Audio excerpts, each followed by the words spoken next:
की आम्ही अगदी पहिल्या दिवसापासून डे 1 पासून सांगतो, 18 तारखेपासून मी सांगते की चाकणकरचा नुसता राजीनामा नाही, चाकणकरची अटक मला अपेक्षित होती. आता तर चाकणकरच्या आर्थिक संबंध अधिक स्पष्ट झाले. पण ज्या अर्थी प्रतिभा चाकणकर म्हणतात की नाही नाही आपल्या सह्या बनावटच आहेत, आपल्या बनावट सह्यात, आपलं तिथं काही नाहीये, आपल्याला बोलावलेलं होतं. हे आपल्याला म्हणजे काय? आपल्याला ही कोणती भाषा वापरताय तुम्ही? प्रतिभा चाकणकर जेव्हा 152 खात्यांमध्ये किंवा जे एकूण खाती आहेत त्यात माझी कागदपत्र बनावट वापरली असं जर म्हणत असतील तर केवायसी करताना OTP कुणाच्या नंबरवरून गेले? मग प्रतिभा चाकणकरला माहीत नव्हतं आणि प्रतिभा चाकणकरला बळीचा बकरा बनवला जातंय का? कारण प्रतिभा चाकणकर पेक्षा जास्त इन्व्हॉल्वमेंट ही रुपाली चाकणकरांची आहे. पण रुपाली चाकणकरांचा राजकीय महत्वाकांक्षा, राजकीय मुत्सद्देगिरी याचा बळी प्रतिभा चाकणकर ठरत आहे का? प्रतिभा चाकणकरला पुढे केलं जाते, तिच्या 14 वर्षाच्या लेकराला पुढे केलं जाते आणि रुपाली चाकणकर वाचायचा प्रयत्न करते का? मग अशा वेळेला एका 14 वर्षाच्या लेकराची सुद्धा जेव्हा मीडिया ट्रायल होते त्यावेळेला महिला बालकल्याण मंत्री असणाऱ्या आदिती तटकरे तुम्ही कुठे आहात? तुमची भूमिका काय आहे? एरवी तुमचा महिला बालकल्याण आयोग फार असा हात शिवशिवतात ना तुमचे, आहात कुठे तुम्ही? समता पतसंस्थेमधली खाती बनावट आहेत असं जर म्हणायचं असेल तर मग समता पतसंस्थेचं सगळं संचालक मंडळ बनावट आहे का? मग समता पतसंस्थेचा चेअरमन या सगळ्याच्या संदर्भाने पोलिसांच्या भूमिका काय आहेत? प्रतिभा चाकणकरने ज्या पद्धतीने लोकांना बाईट दिला की नाही मला नोटीसच आली नव्हती, मग नोटीस आली नव्हती तर कशाला गेला होतात? असंच तो कोणी पोलिसांना भेटायला जात नाही. आणि जर असं म्हणू आपण की नाही नाही त्यांच्या मनात फारच आपुलकीची आणि कायद्याची चाड वगैरे अशी काहीतरी भावना होती, तर मग ती कायद्याची चाड ज्या क्षणी प्रतिभा चाकणकर आणि रुपाली चाकणकरांची नावं माध्यमांनी घेतली, ज्या क्षणी ही नावं चर्चेमध्ये आली, अगदी त्याच क्षणी या दोघीही पोलिसांना भेटायला का गेल्या नाही? ज्या प्रतिभा चाकणकर दर 3 दिवसांनी नथी आडून तीर मारतायत, ज्या प्रतिभा चाकणकर दर 3 दिवसांनी माध्यमांना ग्राफिक्स बनवून बाईट पाठवतायत, त्या चाकणकर जर एवढ्या धुतल्या तांदळाच्या आहेत तर चाकणकरने एकदा एखादी जाहीर प्रेस घ्यावी आणि या सगळ्या प्रश्नांची उत्तरं द्यावी. जो न्याय अमरावती परतवाडामध्ये बुलडोजर लावण्याचा असतो तोच न्याय चाकणकर आणि अशोक खरातच्या प्रॉपर्टीला लावला पाहिजे. 1 महिन्यापासून तुम्ही खरातचा फार्म हाऊस आम्हाला दाखवताय पण त्याच्यावर बुलडोजर चालवला जात नाही. याला कृपाशीर्वाद सुनील तटकरेंचा आहे की ठाणेकरांचा आहे? कारण ठाणेकरांचं कनेक्शन पुन्हा पुन्हा पुढे येत आहे. ठाणेकरांच्या कनेक्शन मध्ये अजूनही एकट्या चाकणकरच नाही, ठाणेकरांच्या कनेक्शन मध्ये केसरकरचं अजूनही कुठलीही चौकशी झाली नाही. जो दीपक लोंढे अतिशय जवळचा माणूस आहे त्या दीपक लोंढेच्या सोबत दीपक केसरकरचे असणारे घनिष्ठतम संबंध बघता केसरकरला अजूनही चौकशीला बोलावलं जात नाही. मुख्यमंत्री साहेब तुम्ही कुणाला वेड्यात काढताय? कोण कुणाला वेड्यात काढताय ते आम्हाला एकदा कळू द्या. काय चाकणकरांना हा संदेश चाकणकर देतायत का की मी कोणालाच मानत नाही, जुमानतच नाही, मी तटकरे माझा बॉस आहे तर मला कोणीच काही करू शकत नाही, हे सांगायचंय का चाकणकरांना? आणि याला तुमची छुपी मान्यता आहे का? केसरकर आणि दीपक लोंढेचे सतत संबंध पुढे येत आहेत, सतत नव्या गोष्टी पुढे येत आहेत आणि तरी केसरकरला अजूनही चौकशीला बोलावलं जात नाही. फडणवीस साहेब तुम्ही केसरकरांना वाचवताय का? आणि का वाचवताय? तुमच्या मित्रपक्षाचा आमदार आहे म्हणून? तुम्हाला जर खरंच महिला सुरक्षा, नारी शक्ती वंदना बिल वगैरे जर तुमचं चालू असेल तर तुमच्या नारी शक्ती वंदना बिलामध्ये आधी महिलांना सुरक्षितता द्या, आधी महिलांना संरक्षण द्या, आरक्षणाचं नंतर बघू. आणि महिलांना संरक्षण द्यायचं असेल तर हे केसरकर विसरकर सारखी जी सगळी माणसं आहेत या माणसांना त्यांची जागा तुम्ही कधी दाखवणार आहात? या सगळ्या प्रकरणामध्ये एकनाथ शिंदेचा संबंध दाखवला गेला, एकनाथ शिंदेचे कॉल दाखवले गेले, त्या CDR वर मी पुन्हा नव्याने बोलेन. परंतु एकनाथ शिंदेची चौकशी करायची हिम्मत गृह खात्याची आहे का?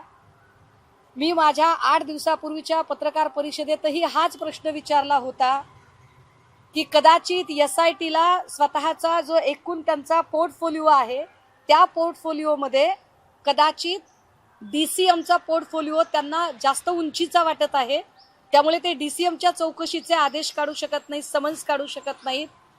मग जर असं असेल तर मग चौकशीचा फार्स कशाला करताय? हा फार्स करू नका. खरंच महिला सुरक्षित ठेवायच्या आहेत का? खरंच महाराष्ट्रातल्या एकूण अशा पद्धतीच्या लिंगपिसाड, भोंदू, बुभुक्षित आणि वखवकलेल्या नजरांनी महाराष्ट्रातल्या लेकी बाळींकडे बघणाऱ्या लोकांना कुणीही वाचवू शकणार नाही. कुठलीही राजकीय महाशक्ती वाचवू शकणार नाही. कुणाचाही राजकीय आशीर्वाद असला तर ते वाचणार नाहीत. हा संदेश जर फडणवीस साहेब तुम्हाला द्यायचा असेल तर अजूनही एकनाथ शिंदे आणि दीपक केसरकर यांना चौकशीचे समन्स का नाही? प्रिव्हिलेज देताय तुम्ही. एकनाथ शिंदे आणि दीपक केसरकर यांना प्रिव्हिलेज मिळत आहेत का ते सांगा. सरकारमध्ये असल्याचे प्रिव्हिलेज देत आहात काय? खरात प्रकरणात प्रिव्हिलेजेस झाले ना हे. जर CDR आहे तसं जर सांगितलं जात असेल आणि तुम्ही चौकशीला बोलवत नाही तर प्रिव्हिलेज आहेत. आणि जर तुमचं म्हणणं असेल की नाही नाही अशी CDR नाहीयेत तर फडणवीस साहेब तुम्हाला खुलं आव्हान आहे. हे आता लुपाछुपीचा खेळ बंद करा आणि जाहीरपणे सांगा की CDR खरे की खोटे. खरे आहेत ना CDR? आम्ही खरे आहेत असं मानून चालतो. चला, CDR खरे आहेत असं जर तुमचं म्हणणं असेल तर केसरकर आणि एकनाथ शिंदे यांना चौकशीला कधी बोलवणार आहात? आणि चाकणकरवर तर आत्ता गुन्हा दाखलच झाला पाहिजे, कारण ज्या पद्धतीची इन्व्हॉल्वमेंट चाकणकरची दिसलेली आहे ते बघता चाकणकर आत्तापर्यंत गजाड व्हायला हव्यात. पण मी पुन्हा सांगते की प्रतिभा चाकणकरचा बळी दिला जात आहे का रुपाली चाकणकरच्या राजकीय मुत्सद्देगिरी पुढे? कारण सगळं रुपाली चाकणकरांनी केलं, पण कागदोपत्री प्रतिभा चाकणकरांना अडकवण्याचा प्रयत्न असं काही होतंय का? ह्या सगळ्याच प्रश्नांची उत्तरं आणि महत्वाचं की खरातच्या बंगल्यावरचा बुलडोजर कधी चालवला जाणार आहे, समता पतसंस्थेचं काय, हे सगळे प्रश्न आता फडणवीस साहेब असं होऊ नये की तुमच्या प्रामाणिकपणाबद्दल लोकांना शंका याव्या. कारण तुम्ही ज्या पद्धतीने, कारण उगाच असं मांजराने उंदराला सतत सतत खेळवायचं, एकदाच काय तो सोक्षमोक्ष लागू द्या ना. उंदीर सोडून तरी द्या, नाहीतर खटकन खटका पाडा. आणि एकदा काय ते महाराष्ट्राला कळू देत की याच्यामधले कोण कोण आरोपी आहेत. ते याच्यासाठी की पॉलिटिकल प्रिव्हिलेज असेल तर आम्ही वाचू शकतो असा संदेश अजिबात एकाही लिंगपिसाटाकडे जाता कामा नये. कितीही मोठा राजकीय वरदहस्त असला तरी त्याची गय होणार नाही. हा संदेश जर द्यायचा असेल तर चाकणकरच्या अटक आत्ता तात्काळ होणं गरजेचं आहे. एकनाथ शिंदे आणि केसरकर या दोघांच्या चौकशा आत्ता होणं गरजेचं आहे. आणि चाकणकरची प्रॉपर्टी आणि खरातची प्रॉपर्टी या दोन्ही प्रॉपर्टीवर बुलडोजर चालवणं हे सुद्धा तितकंच गरजेचं आहे. हे महत्वाचे मुद्दे. तुम्ही आता रुपाली चाकणकरांवरती आरोप केले. काल त्यांनी 28 दिवसानंतर एक पोस्ट केली ज्यामध्ये त्यांनी म्हटलं की माझ्यावर जेवढे काही आरोप झाले त्या संदर्भातले कुणीही पुरावे देऊ शकले नाहीये. मध्ये एक निनावी पत्र आलं होतं, तो देखील कुटील डाव होता असं देखील नाही. हे काही निनावी पत्राचा जो मुद्दा आहे कदाचित माझ्या आजारपणाच्या काळातला आहे, त्यामुळे मला तो काही माहीत नाही. पण चाकणकरांच्या आर्थिक हितसंबंधांचे पुरावे आता किती अजून समोर आणायचे? तुम्ही समता पतसंस्थेला चक्क खोटं ठरवू पाहताय का? म्हणजे तुम्ही एकट्या वाचण्यासाठी तुम्ही समता पतसंस्थेचं संचालक मंडळ अख्खं पायाखाली घ्यायला तयार आहातच, पण स्वतःची सख्खी बहीण प्रतिभा चाकणकरला सुद्धा तुम्ही पायाखाली घ्यायला तयार आहात. हे फार विशेष आहे. या सगळ्यांमध्ये चाकणकरचे आर्थिक किती व्यवहार झाले, किती ट्रान्झॅक्शन झाले हे अनेक पत्रकारांनी पुढे आणले. जवळपास 10 कोटीच्या आसपास ती आर्थिक उलाढाल आहे. आत्ताही त्या 2 खात्यांवर प्रत्येकी 60-60 हजारापेक्षा जास्तीच्या रकमा उपलब्ध आहेत. ज्याचा नॉमिनी हा 10वी नापास खरात आहे. याच्या उपर चाकणकर तर इतक्या निर्डावलेल्या आहेत आणि इतक्या निगरगट्ट आहेत की त्या असंही खोटं बोलल्या की मला तर काय समन्सच आलं नाही, पण त्यांना समन्स आले अशीच माहिती अजून कोणीतरी बाहेर आणली. त्यामुळे चाकणकरांनी हे खोटं बोलणं, हा निगरगट्टपणा हे सगळं थांबवावं. आणि महत्वाचं, लिंगपिसाटांना खरंच संदेश द्यायचा आहे का, महाराष्ट्रातल्या महिलांना खरंच आश्वस्त करायचंय का, फडणवीस साहेब तुमची इच्छा काय ते महत्वाचं. सुनेत्रा वहिनी, तुम्ही महिलांचं नेतृत्व करायला सक्षम आहात. महाराष्ट्राच्या तुम्ही पक्षाचं नेतृत्व करायला सक्षम आहात हे तुम्ही दाखवलं चाकणकरांचा राजीनामा घेऊन. पण महाराष्ट्राच्या महिलांचं नेतृत्व करायला तुम्ही सक्षम आहात का, हे जर तुम्हाला दाखवायचं असेल तर चाकणकरांची अटक होण्यासाठी तुमचे प्रयत्न काय ते तुम्हाला दाखवावे लागतील. आणि आदिती तटकरे, तुम्ही ज्या खात्याच्या मंत्री आहात, आधी त्या खात्याशी संबंध असणारी कामं तुम्ही बघा आणि मग बाकीच्या गोडगोड गोष्टी करा. खरं तर याच्यामध्ये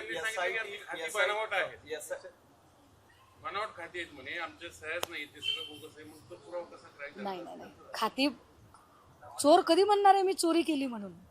खाती जर बनावट असती तर केवायसी कसं काय झालं? खाती बनावट आहेत याचा अर्थ समता पतसंस्थाच बनावट आहे, याचा अर्थ समता पतसंस्थेचं जे काही संचालक मंडळ आहे ते सगळं फ्रॉड आहे. या सगळ्यांमध्ये चाकणकर केवढा मोठा गुन्हा करतायत चाकणकरांना तरी कळतंय का? कारण या पतसंस्थेमध्ये जेवढा उद्योगपतींचा पैसा असेल, कदाचित तेवढाच गोरगरिबांचा सुद्धा पैसा असेल. उद्या जर हे सगळी बँक लिक्विडेशन किंवा याच्यावर काही कारवाया सुरू झाल्या तर गोरगरिबांचा पैसा सुद्धा याच्यातला अडकेल. चाकणकर स्वतःला वाचवण्यासाठी अजून किती खोटं बोलणार आहेत आणि अजून किती, आणि ह्या एवढं खोटं चाकणकर बोलतात लिलया, हसत खेळत माध्यमांशी बोलतात. याचा अर्थ चाकणकर हे डोक्यात पक्का त्यांचा माइंडसेट आहे की काहीही झालं तरी जोपर्यंत तटकरे राजकारणाच्या पटावर ताकदवर आहेत तोपर्यंत आम्हाला धक्का लागणार नाही, कारण आम्ही तटकरे लॉबीचे पाईक आहोत. दुसरी गोष्ट, SIT नेमून 1 महिना झाला, हे सगळं तपास मुख्यमंत्र्यांनी SIT कडे दिला. SIT काय करते मग याच्यामध्ये सगळं? आता हे आरोग्य मुख्यमंत्री बघा, 20 तारखेला जेव्हा चाकणकरांचा राजीनामा झाला आणि माझ्या माहितीप्रमाणे 25 तारखेला वगैरे या सगळ्या संबंधाने मीच माध्यमांशी बोलताना म्हटलं की आपण SIT बद्दल इतक्या लवकर जजमेंटल नको होऊया, आपण जरा त्यांना वेळ देऊ. पण त्याच्यानंतर खूप बोलून झाल्यावर 10 दिवसांनी SITने एक प्रेस कॉन्फरन्स घेतली. आम्हाला असं वाटलं की या प्रेस कॉन्फरन्समध्ये काहीतरी अत्यंत व्हॅलिड आणि सॉलिड अशी त्या मांडणी करतील. पण त्यांनी ज्या गोल गोल गोल गोल अगदी म्हणजे ज्याला एक एक एक सिम्पथी कार्ड खेळणं ज्याला म्हणतात, अशा पद्धतीने जी त्यांची मांडणी होती ती बघता त्यांच्याकडून फार आम्ही अपेक्षा कराव्यात अशी स्थितीच उरलेली नाही. अमरावती परतवाड्यात मला परत भीती वाटत होती की SIT स्पेशालिस्टच होतात की काय, पुन्हा सातपूत त्यांनाच ती जबाबदारी मिळते का काय. पण पुन्हा आभार की किमान विशालजींना ती जबाबदारी मिळालेली आहे, नशीब, आणि त्यांच्याकडून आता तुलनात्मक अधिक चांगलं काम होईल अशी अपेक्षा करूया. हे किती वाईट आहे या देशामध्ये. याच्यामध्ये अजूनपर्यंत ना चाकणकरांना बोलवलंय ना खरंच संबंधित खोपडे असेल किंवा इतर कोणालाच त्यांनी बोलवलं नाही. खरातच्या प्रकरणामध्ये दीपक लोंढे जितका भागीदार तितकाच दीपक केसरकर. त्यामुळे दीपक केसरकरांची चौकशी होणं गरजेचं, ललित पोफळेची चौकशी होणं गरजेचं. पोफळेच्या सोबत मी हे माझ्या मागच्या पत्रकार परिषदेतही सांगितलं, पुन्हा एकदा सांगते, पोफळेच्या सोबत नाशिकमध्ये 3-4 कंपन्या अशा आहेत ज्या कंपन्यांमध्ये एक असा स्वतःला सोकॉल्ड हुशार समजणारा पोपट सत्ताधाऱ्यांमधला त्याची भागीदारी आहे. आणि तीही भागीदारी 1-2 दिवसात मी ती पुढे आणेल. पण याच्यातल्या कुणाचीही चौकशी होत नाही, हे फार गंभीर आहे. यातला भांडेला मी पहिल्या दिवसापासून सांगते की भांडेला त्याच्या आहे त्या जागेवर पुन्हा परत पाठवणे हा न्यायच नाहीये. भांडेची अटक होणे गरजेचे आहे, कारण भांडेला SRA मध्ये आणला कुणी, भांडेला प्रमोटी कलेक्टर बनवला कुणी, भांडेची मागच्या 2 वर्षातली वाढलेली प्रॉपर्टी, भांडे आणि राहुल आय थिंक देशमुख, मला तर जरा नाव कन्फ्यूज होते, यांची पत्नी, भांडेची पत्नी आणि कल्पना खरात यांच्या असणारे काही संपत्तीचे विश्लेषण, हे जर सगळं बघितलं तर इतकं गंभीर आहे. आणि याच्यातलं काहीच पुढे येत नाही याच्यानुसार काहीही कुठलीही कायदेशीर कारवाई होत नाही. म्हणून मी शब्दप्रयोग केला की मुख्यमंत्री महोदय, मांजराने उंदराला खेळवावं तसं खेळणं आता बंद झालं पाहिजे. खराब प्रकरणात जी एसआयटी चौकशी करते ती महिला अधिकाऱ्यांच्या कार्यक्षमतेवर तुम्ही प्रश्न निर्माण करताय का? नाही नाही नाही, कारण मला तुम्ही म्हणताय SIT कडून ऐका, काही अपेक्षा नाहीयेत. महिला अधिकाऱ्यांचं नाव घेऊन ती- महिला अधिकाऱ्यांच्या कार्यक्षमतेवर मी प्रश्नचिन्ह निर्माण करायची गरजच नाही. महिला अधिकारी ज्या आहेत त्या निश्चित सक्षम असतील. महिला अधिकाऱ्यांच्या इच्छाशक्तीवर माझा प्रश्नचिन्ह आहे की तुमची इच्छाशक्ती आहे का, की तुमची इच्छाशक्ती असावी किंवा नसावी ही अजून कोणाच्या मर्जीवर अवलंबून आहे का, हे आता कळलं पाहिजे. कारण याच्यातल्या बरं हे किती कमालीचं आहे की एका वाहिनीच्या वादविवादादरम्यान चाकणकरांचा वकील असा छातीत ठोक सांगतो, एकाही SITच्या अधिकाऱ्याने हिंमत करावी आम्हाला समन्स आलंय हे सांगायची. कुठून छाती येते एवढी? एवढं चॅलेंज केलं जातं, धडधडीत खोटं बोललं जातं की अरे सरळ सरळ तुम्हाला समन्स आलेला असतानाही तुम्ही खोटं ठरवता. कुणाच्या जीवावर चाकणकर खोटं बोलतात. काही काळ कोकणच्या घरी ईडीची रेड झाली होती.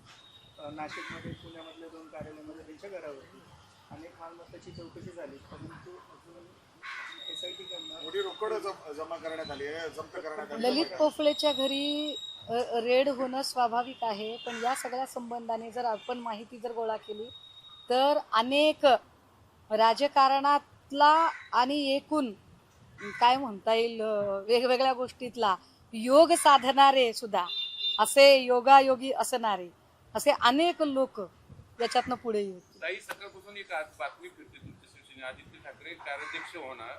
सुरुवातीला चालल्या सगळ्यांनी शुभेच्छाही दिल्या, नंतर त्यांनी खुलासा केली की असं काही होणार नाही. पण समजा झालं तर काय अडचण आहे त्याबद्दल? नाही, मला काय म्हणायचंय, माझ्या पक्षात काय व्हावं काय नाही व्हावं हे माझ्या पक्षातले नेते ठरवतील ना.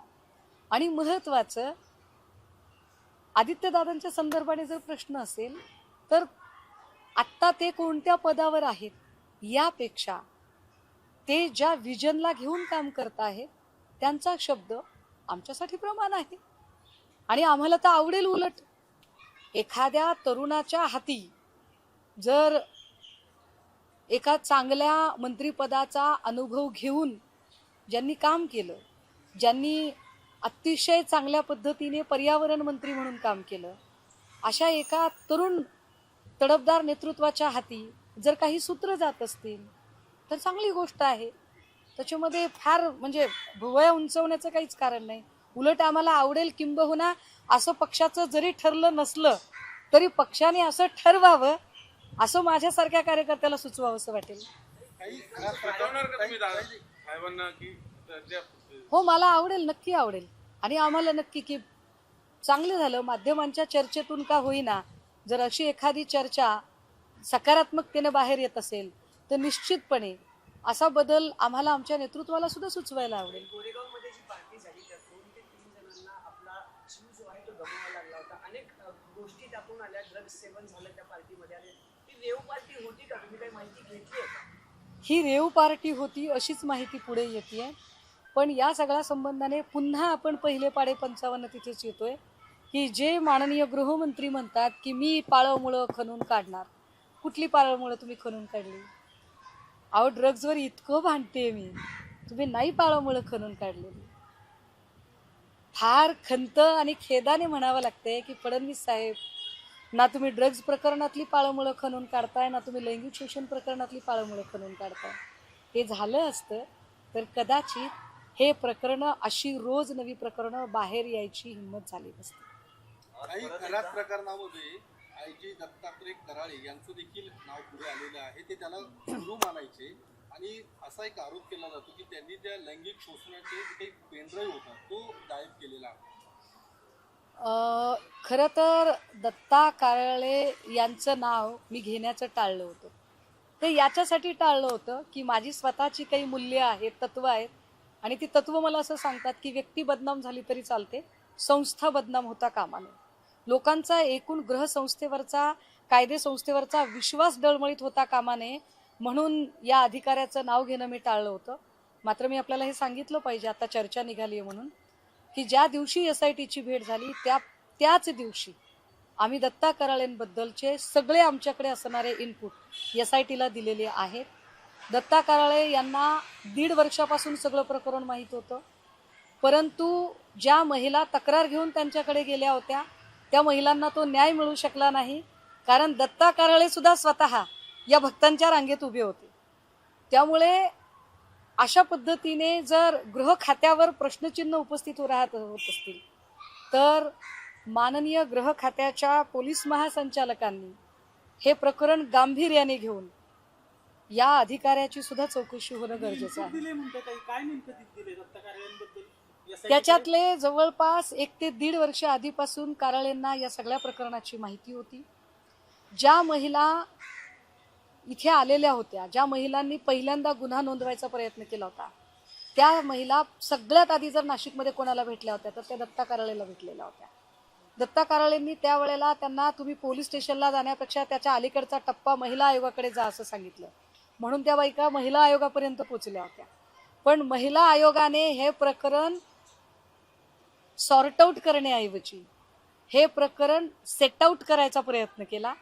ते सेट आउट करताना त्यांनी पुण्यातल्या 2-3 महिलांची मदत घेण्याचा प्रयत्न केला आणि ज्यामुळे मी जे मागेही म्हटलं होतं की काही जे व्हिडिओज आहेत, जे व्हिडिओज तुम्हाला आता वाटते की अचानक व्हिडिओज व्हायरल कसे झाले, तर व्हिडिओ पोलिसांकडे येण्याच्या आधीच व्हिडिओ काही अशा लोकांच्या हातात गेले की ज्यामुळे त्याचा कंट्रोल गेलेला होता आणि हे सगळं साधारण 1-1.5 वर्षापासून चालू होतं.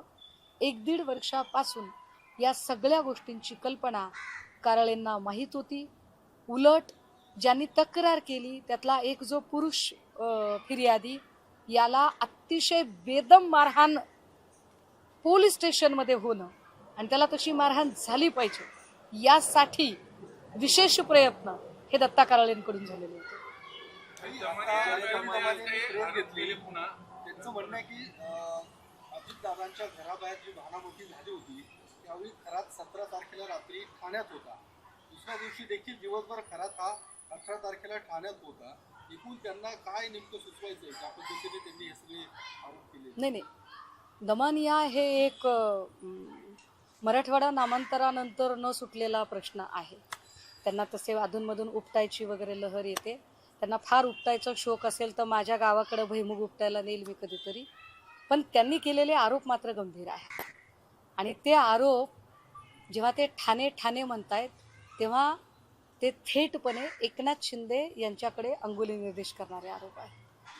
त्यामुळे म्हणूनच मगाशी मी म्हटलं की एकनाथ शिंदे, दीपक केसरकर यांचं जर फोन कॉन्व्हर्सेशन खरात सोबतचं आहे तर या लोकांची सुद्धा चौकशी झाली पाहिजे. त्यांनी